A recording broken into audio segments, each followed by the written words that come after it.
Shalom, selamat malam. Bersama saya Yosia Arifin.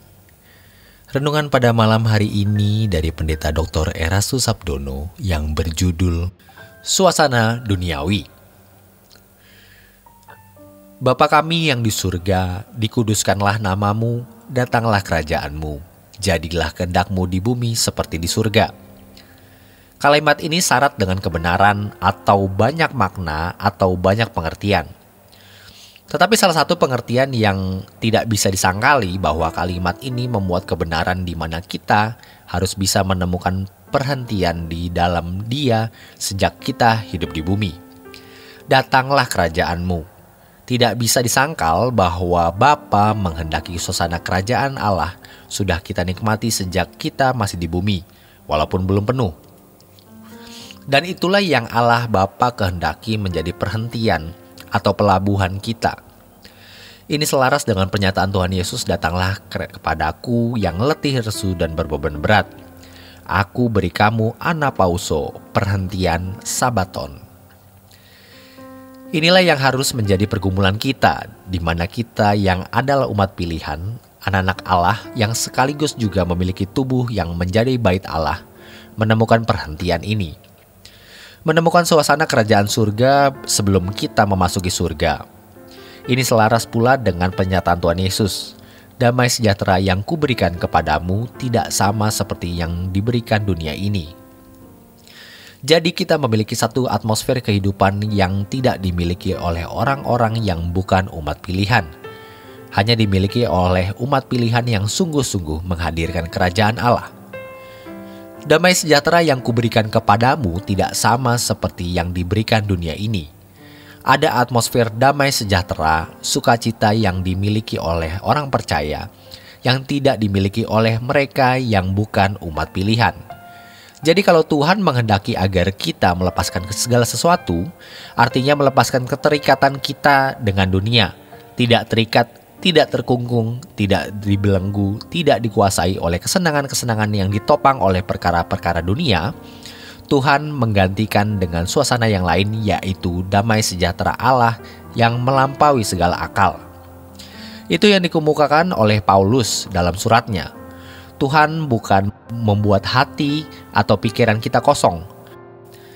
Kalau Tuhan menghendaki kita melepaskan ke segala sesuatu, mengikut Yesus, melepaskan diri dari keinginan daging, keinginan mata, dan keangkuhan hidup, maka Tuhan menggantikannya dengan damai sejahtera, menggantikannya dengan suasana baru. Transisi atau konversi dari kehidupan yang ditopang oleh fasilitas dunia, suasana sukacita, damai, kesenangan yang ditopang oleh fasilitas dunia, beralih kepada suasana kerajaan surga. Ini bukan sesuatu yang mudah. Sebenarnya di sini juga termuat maksud Tuhan bahwa kita harus menyangkal diri.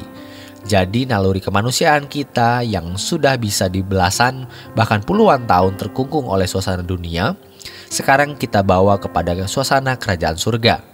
Ini tidak mudah. Transisi atau konversi ini tidak banyak orang yang mengalaminya. Jangan berpikir dengan rajin ke gereja, kita otomatis mengalami terobosan ini. Banyak orang yang sejak muda aktif dalam kegiatan gereja, ternyata sampai usianya matang pun belum mengalami terobosan ini. Begitu pula dengan orang-orang yang lulus dari perguruan tinggi keagamaan, belum tentu mengalami terobosan ini.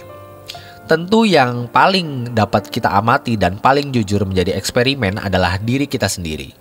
Mungkin kita sadari kecil sudah Kristen, aktif dalam kegiatan pelayanan, menjadi teolog. Tetapi dalam mengalami terobosan ini pun, perjuangannya pun tetap tidak mudah. Ibrani 4 ayat 1, sebab itu baiklah kita waspada supaya jangan ada seorang di antara kamu yang dianggap ketinggalan, sekalipun janji akan masuk ke dalam perhentiannya masih berlaku. Coba kita pikirkan dan renungkan dengan baik. Ikan yang hidup di air tawar dimasukkan di air laut pasti akan mati. Ikan air laut dimasukkan air tawar sama juga akan mati. Ikan tersebut harus berubah dulu, baru bisa hidup di air yang berbeda. Ini menjadi ilustrasi yang sangat tepat bagaimana kita yang masih duniawi. yang hidup secara duniawi di dunia yang duniawi ini, lalu dimasukkan ke dalam kerajaan surga dalam suasana kerajaan Allah di dalam kemuliaan Tuhan? Tidak mungkin bisa, jadi kita berubah dulu. Sejak di dunia ini, kita harus sudah memiliki kodrat yang berubah.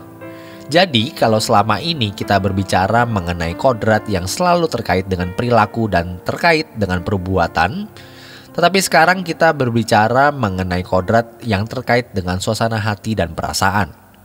Kalau seseorang masih dalam suasana duniawi, jiwanya duniawi dan menikmati kesenangan di lingkungan dunia, tidak mungkin dia waktu meninggal dengan keadaan suasana jiwa seperti ini, lalu masuk ke dalam kerajaan surga.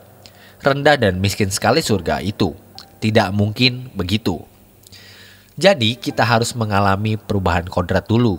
Di dalamnya ada perubahan selera jiwa di mana sukacita kita bukan lagi sukacita yang ditopang oleh perkara-perkara duniawi seperti pernyataan Tuhan Yesus di Yohanes 14 ayat 27. Damai sejahtera yang kuberikan kepadamu tidak sama seperti yang diberikan dunia. Jadi kita mengalami perubahan dulu. Sebelum kita menginjakan kaki kita di surga, kita sudah menemukan perhentian sejak di bumi ini.